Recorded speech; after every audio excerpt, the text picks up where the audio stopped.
여러분들 오늘도 잘 계시는지요?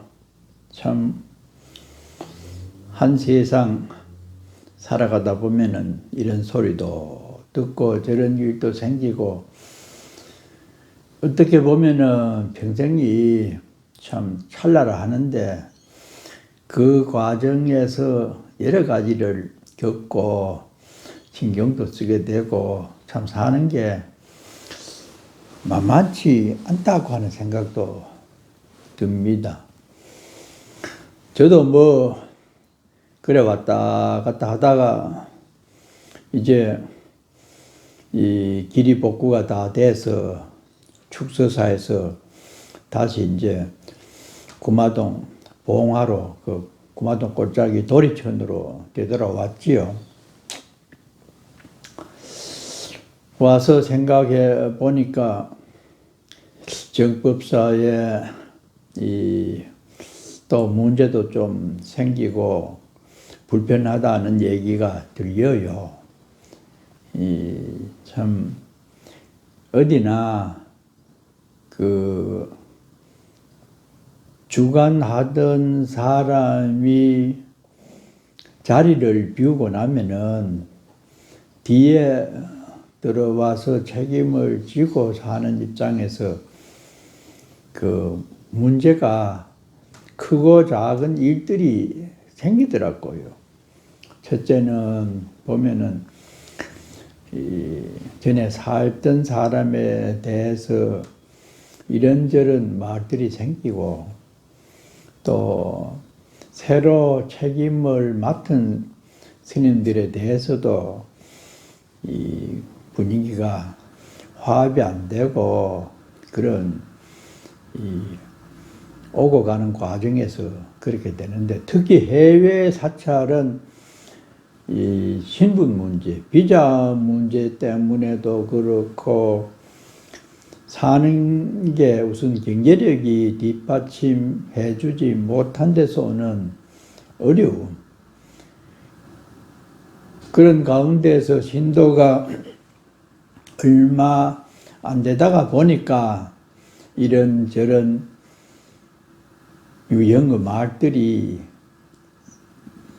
쉽게 생기게 되는 부분이 있어요. 국내 같으면은 없을 일도 해외에서는 생기게 되는 여러 가지 원인이 있겠지만은 그런 것을 다 얘기할 수도 없고 해도 별로 재미도 없는 얘기고 한데 하여튼 정법사의 경우는 무난하게 살아오는 편이었지만은 내가 또 수술을 하게 되고 또 그 금전 문제로 그런 관계가 있다가 보니까 거기에서 비롯된 여러 가지 문제들이 사실은 하나의 원인에서 이 많은 문제들이 파생이 되더라고요. 그래 도리천에 와 있으니까 겨울은 다가오고 정법사에서 이런저런 또 불편하다는 말도 들려오고 처음에는 법등스님이 소임을 잘 보고 있다가 또 무슨 잔잔한 일이 생겨서 그만두게 되는 그런 과정.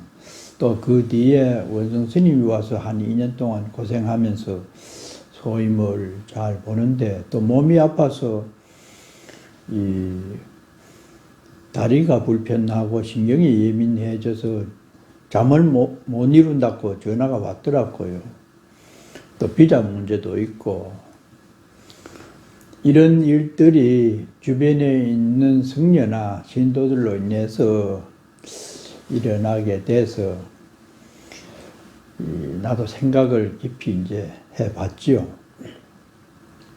몸은 어느 정도 비행기는 탈 수 있을 정도는 될 것 같은데 그래도 이 후유증도 있고 또 내가 건강 문제가 받쳐줄지 여러 가지 생각을 하다가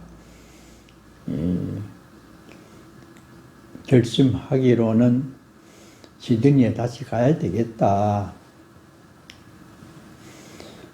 그렇게 마음을 먹고 도리처는 이 해산 스님이 맡아서 지내기로 그래 언약을 하고,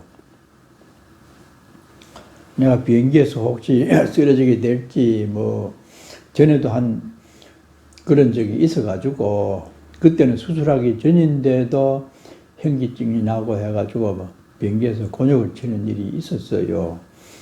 예, 멜번에 갔다 올 때도 그렇고, 몸이 많이 약하면은 심장이 약해서인지 현기증이 나고 막 그래가지고 이 식은땀이 나면서 그런 경험을 한 적이 있어가지고 조심스러워서 이 11월 달에 가기로 하고, 노암 스님이라고 우리 도반 스님을 그 원성 스님이 나온 뒤에 노암 스님이 먼저 들어가서 좀 이식도 하고, 내하고 해산 스님은 그 한 달 뒤에 들어갔죠. 11월 3일입니다. 2011년. 그러니까 2005년도에 가서 수술을 받고 만 6년 만에 되돌아오게 되는 그런 기간이었죠. 그래서 이제 준비를 하고 이렇게 있는데, 들려오는 말에 내가 수술을 안 받고 받았다고 그런다. 또 시드니에서 그런 말이 들려와요. 참 아무리 당사자가 없으면은 이런저런 말들이 나오게 된다고 하지만은, 그 어떻게 파티마 병원에서 내가 수술을 받고 한 달간이나 입원해 있었는데 그런 말들이 나올까? 참 어떻게 생각하면은 서운하기도 하고, 사람들이 그렇게 모함을 하였고 그러는지 의도를 갖고 어떻게 그런 말까지 하게 되는가. 그렇게 이제 말이 오고 가고 하는 것을 전체적으로 들어보니까 아마 시드니에 있는 어느 절에서 그런 말이 나온 것 같고, 또 정법사에 다니던 신도가 내가 없는 사이에 또 거기 출입을 하면서 아마 그런 얘기를 들은 것 같은 느낌이 들어요. 그렇게 되는 게, 누가 이제 따지고 물으니까 불교신문에 그게 나왔다 이러더래요. 불교신문에 그 얘기를 들으니까, 그 전에 북암에 있을 때에 현대불교신문 기자가 와서 취재를 한 적이 있다고 그 전에 얘기했잖아요. 그런데 그 얘기가 누구 소개로 왔는지, 뭐 누가 정보를 알려줘서 왔는지 그런 얘기는 일치 안 하고, 하여튼 내가 북암에 있다는 소식을 듣고 취재를 해간 적이 있었거든요. 그래서 그 생각이 언뜻 나더라고. 불교신문이라고 하면은 그 사람밖에 지나간 적이 없는데 싶어가지고 신문사에 연락해가지고 그때 내 기사 좀 보내달라고 했어요.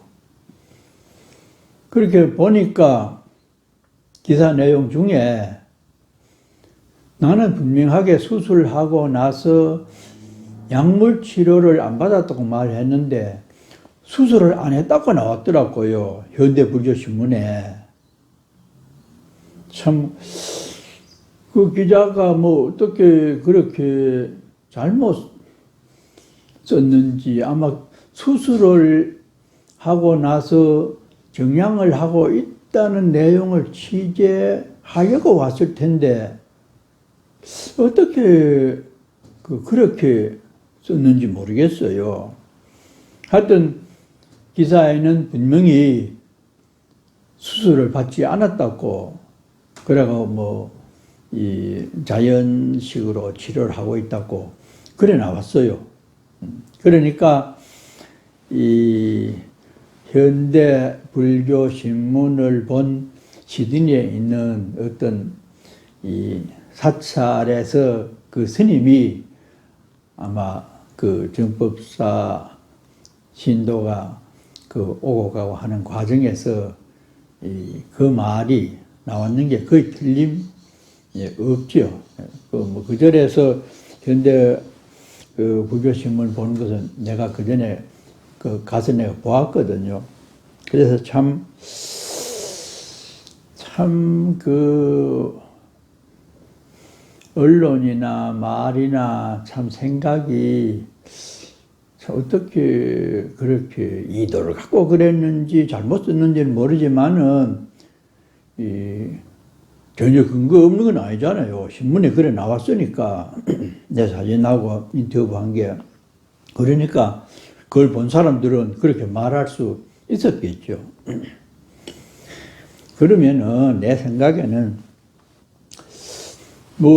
그렇게 말을 전한 사람이 날 모르는 것도 아니고, 그래 신문에서 그런 기사가 나왔다고 하는데 그 어째 된 겁니까? 얼마든지 연락이라도 해보고 말을 할 수 있잖아요.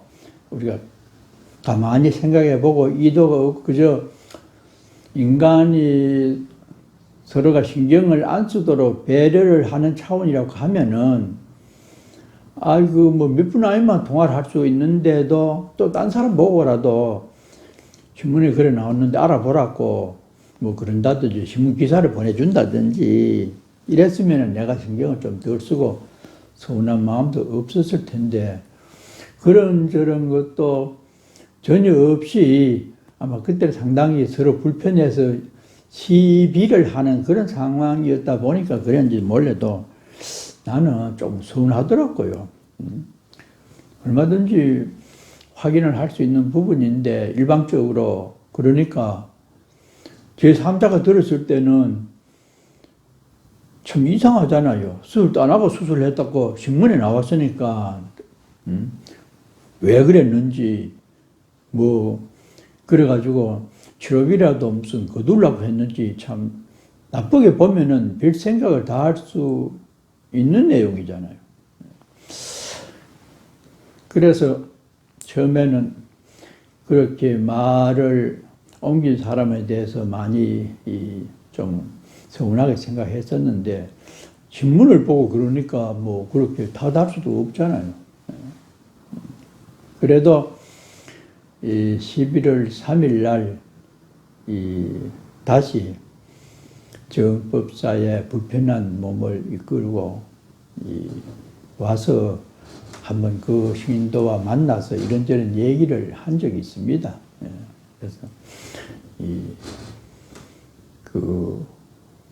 여러 가지가 내가 부실하고 못마땅한 부분이 있는 어떤 그게 있어서 그랬는지 모르지만은 어떻게 여러 가지 말들을 그렇게 쉽게 했느냐고 그래 한번 하고 말았어요.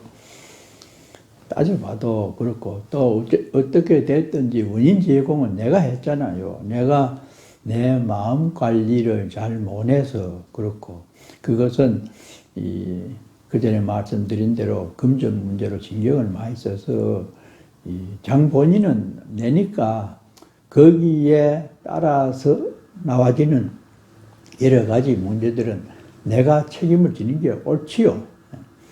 그런데도 어느 부분에서는 조금 못마땅한 부분이 있더라고요. 전체적으로 생각해 보면은 책임질 만한 사람이 그 자리를 비우게 되면은 여러 가지 허물들이나 또 없었던 것도 그렇게 잘못 전해질 수 있는 부분도 있고 이렇게 되는데 참 그것이 올바르게 살아가지 못하고 참 금전이나 또 일을 처리할 때에 이 부처님 말씀을 어긴 그런 어떤 부분 때문에 그런 결과가 나와지지 않았겠나 이렇게 하면서 2011년 11월 3일에 다시 정법사에 오고 보니까 이런저런 생각들이 많이 나더라고요. 그래가지고 이제 그 전의 이 얘기입니다만은 이번지에 살다가 건네 집을 하나 샀다고 했죠. 사는 과정에서 문제도 있었지만은 그 후에 4번지에 그 존이라고 하는 까탈스러운 사람이 자주 보였는데 그건 그전 일이죠. 네. 2번 재차 오기 그전 일인데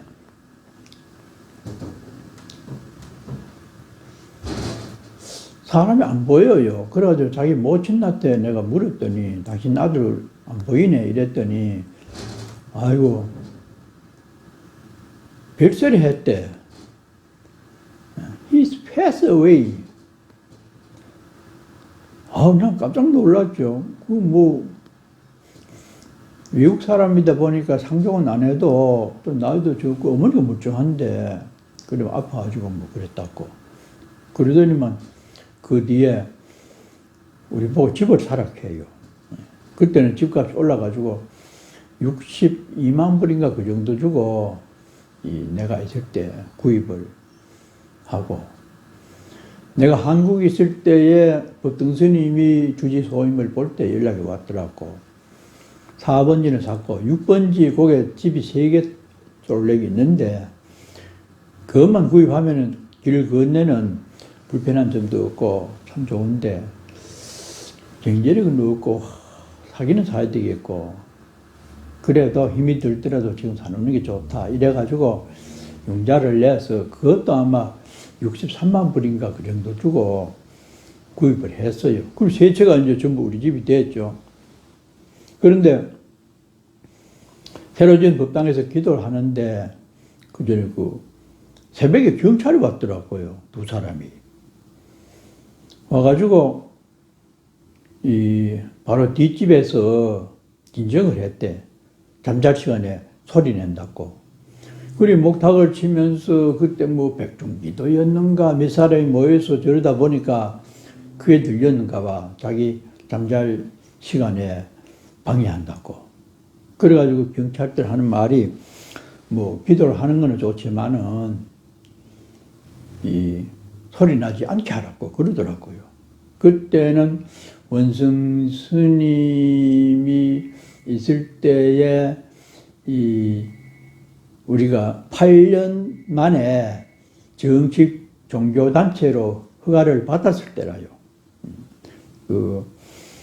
가허가는 법등스님 있을 때 나왔고 정식으로 나온 것은 원성스님 있을 때에 정식 허가를 받게 됐어요. 그러니까 참 이 순수 주거지역에서 종교활동 허가를 받을 수 있는 게 기적이라고 했습니다.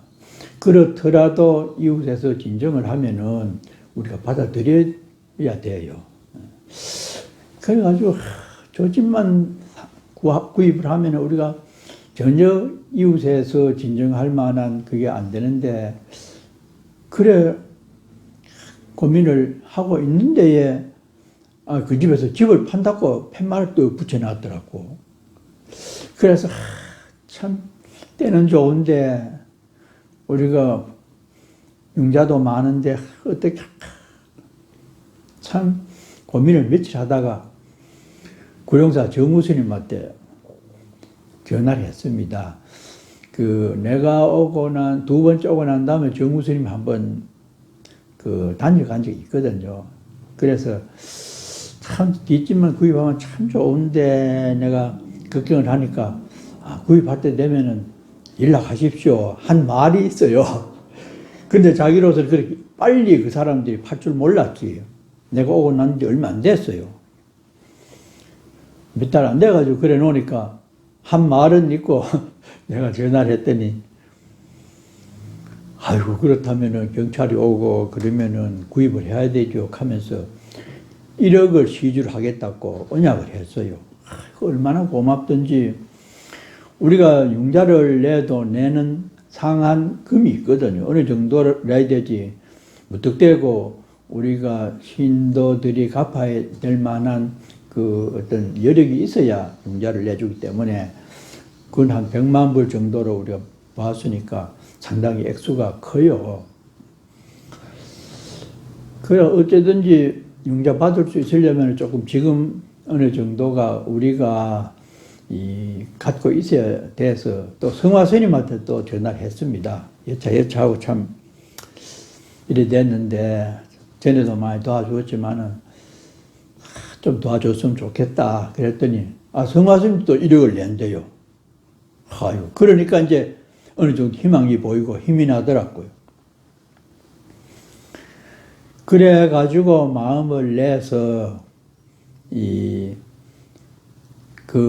참 혹같이 달려있어가지고 늘 신경을 쓰던 그 집을 100만 불 넘게 주고 땅이 굉장히 넓어요. 다른 집에 우리가 보통 집이 150평 정도인데 거기는 300평이 넘었어요. 그래서 집값도 올랐지만 땅도 넓어가지고 좀 그래 고가를 주고 구입을 했습니다. 그렇게 하면서 중간중간에 10주년 기념 행사를 뉴사우스 웨일스 대학에서 강당에서 크게 또 하고 또 25주년을 아주 거창하게 이렇게 하고 중간중간에 행사도 하면서 집이 한 집에서 5채가 됐어요. 그러니까 이 한국평으로는 지금 1000평이 됩니다. 시드니 시내 가까운 데서 이 정도 규모면은 우리 신도들로서는 공간은 이제 충분해요. 신도들이 기도만 잘 하고 이 화합에 대해서 정진하면은 해외 사찰로서는 누가 와서 보더라도 신도 얼마 안 되는데 이 정도 규모면은 충분하다고 모두들 얘기를 하더라고요. 나도 그렇고 우리 신도 한국 교회처럼 몇천 명 되는 것도 아니고 초파일 때 제일 많이 와야 한 200명, 300명 오니까 평소에는 어린이 한글 학교 해가지고 한 100여 명 되거든요. 그러면은 어린이 법당 따로 있고 일반 법당 50평쯤 되니까 이제는 충분해요. 오직 해야 될 것은 정진이죠. 네. 육바라밀 십천을 잘 하면서 이 개개인의 마음이 넉넉해지도록 기도하고 독경하고 참선하는 일만 남았습니다. 이 이야기로서 한국에서 일어났던 일들, 또 호주에서 30년 살면서